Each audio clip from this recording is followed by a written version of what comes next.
Túneis secretos, ruas esquecidas, janelas especiais, por onde provavelmente já passou, mas nunca deu por isso. A Associação Energia Cívica organizou uma visita guiada pelo arquitecto Rui Leão ao Centro Histórico de Macau. A Montra do Lilau foi ao passeio, que foi conduzido em inglês com tradução para o chinês.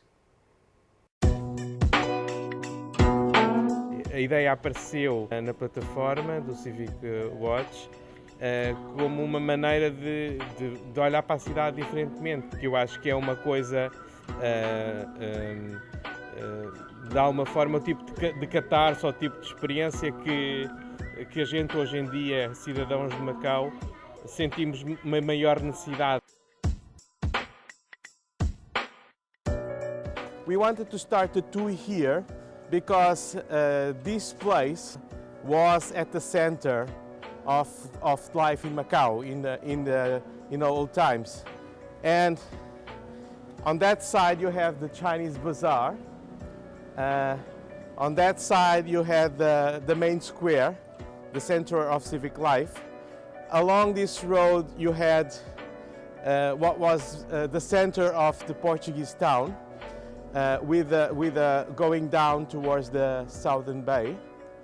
And towards this side you had the seminar, but all of this was wrapped with a road, a ring road, that was really the bustling center of town, where all the business, the logistic and the life happened. This theater, in a way, is an awkward thing because Macau was such a remote place, but for most of its history, it was very wealthy. This building and what it represents is the coming up of cultural life, subsidized by the local enriched community, local bourgeoisie. This house belonged to this family, Musa family, that is in Macau for over 100 years. This family came from India, but I think it's from the Pakistan side of India. It was before the separation, the division of India-Pakistan. This family was here and was these kind of families were important because they were doing trading, international trading. Há muitos pequenos relatos, muitas pequenas histórias e coisas que fazem parte dos lugares e que a gente vai se esquecendo e que é refrescante fazer este programa porque de outra maneira não se podia dar significado às narrativas porque elas têm a ver com o lugar e que só fazem sentido se forem vivenciadas, não é?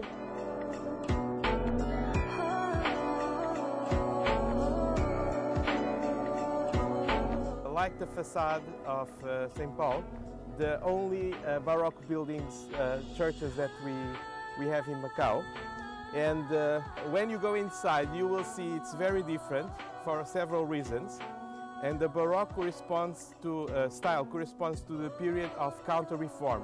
When people talk about Baroque, they always talk about all the decoration and the round geometry, and that's all true, and you will see that. But it's also politically corresponds to the period of the counter-reform. And that was a period when the church started to face the challenge from dissent.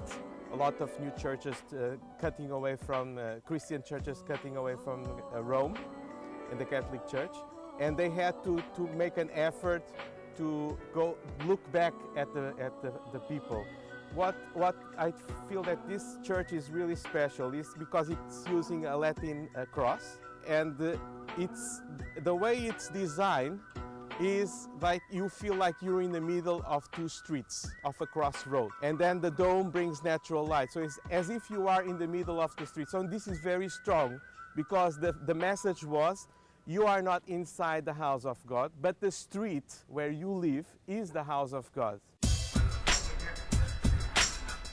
O que eu acho importante quando a gente olha para a cidade é perceber que ela foi sempre, o fazer a cidade foi sempre um processo difícil, negociado e de compromisso também. Portanto, a gente tem muita tendência de olhar para a cidade e usar a cidade e pensar take it for granted, achar que as coisas estão lá porque estão lá.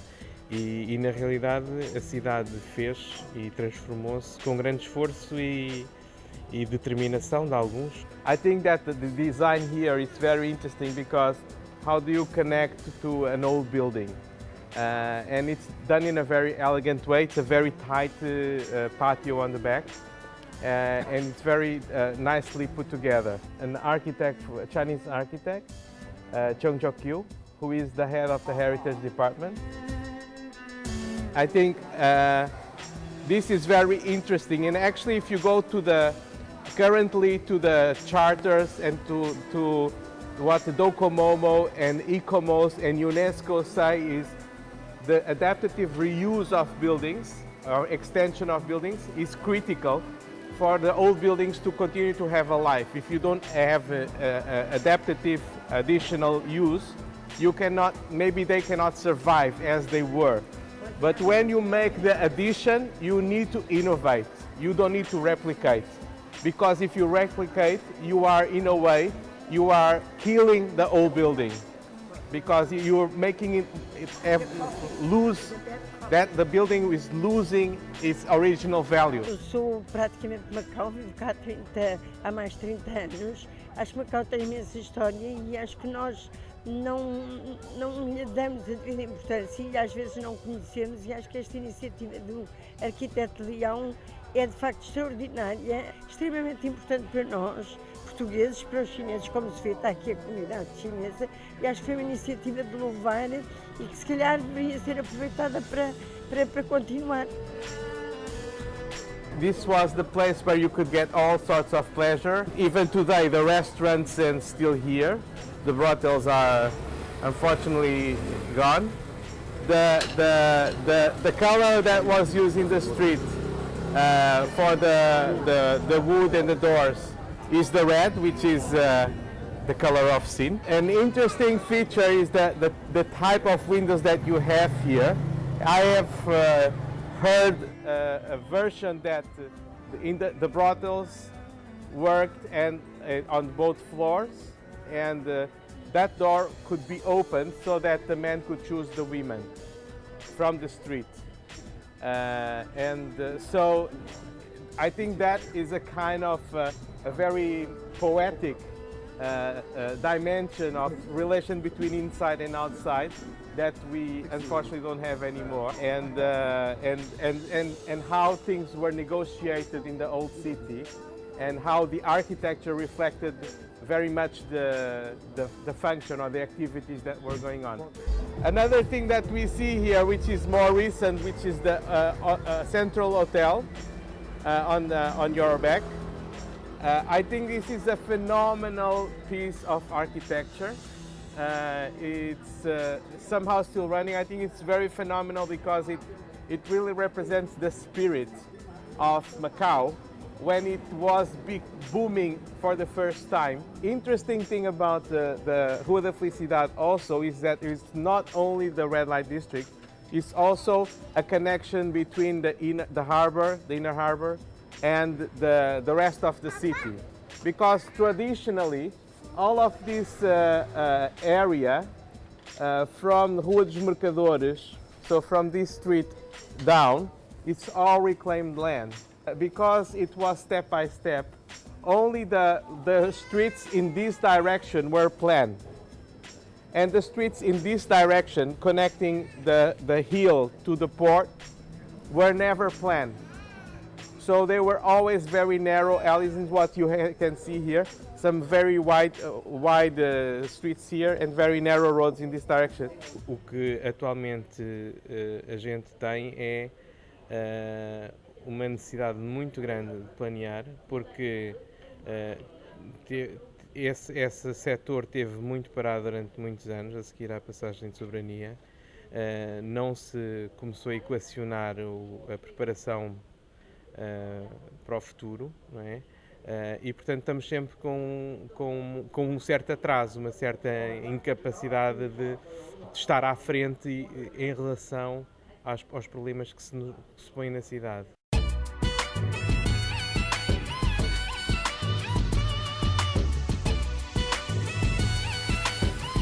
Sankai, and later the opening of Saint-Malo were really important because the connection between the port and the city, the Portuguese city and the administrative city, was always a problem. Rua do Matapau is a very narrow street, but that was the street that was there before. And by looking at what that street is, which is hardly more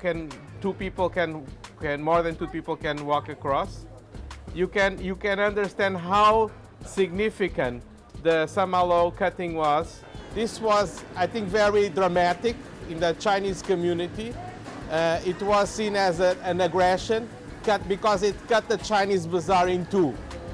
And in a way it was an intromission that the Portuguese were having in the Chinese city.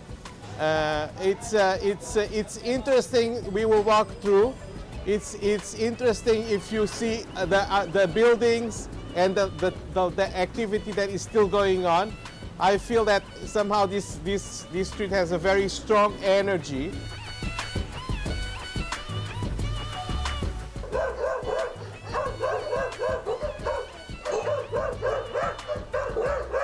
This tunnel now is closed, but it's a tunnel that went up to the seminar of St. Paul, up the hill. And this tunnel was a way that the Jesuits have to bring their stuff directly to the port without crossing the customs. The tunnel was gone, and only in the 1920s there was somebody discovered the opening, and now they used to store the pans for the restaurant outside. The interesting thing is, in the meantime, when the tunnel was not being used, somebody built the house on top, and now it's become somebody's kitchen. So it's a very medieval part of town. Aqui nesta zona toda do Porto Interior, onde há estes pátios chineses, esta cidade foi toda construída com investimento privado, e isso é fantástico, porque há um loteamento relativamente improvisado ao longo do tempo, e depois ele é ocupado com pequenos investimentos dos proprietários, que vão construindo casas para eles e para a comunidade, e portanto há uma série de situações urbanas que são muito ricas exatamente porque há esse investimento privado. Estes pátios chineses, eu até agora não tenho visto eles serem reconhecidamente identificados como património. Como não são monumentos, são esquecidos.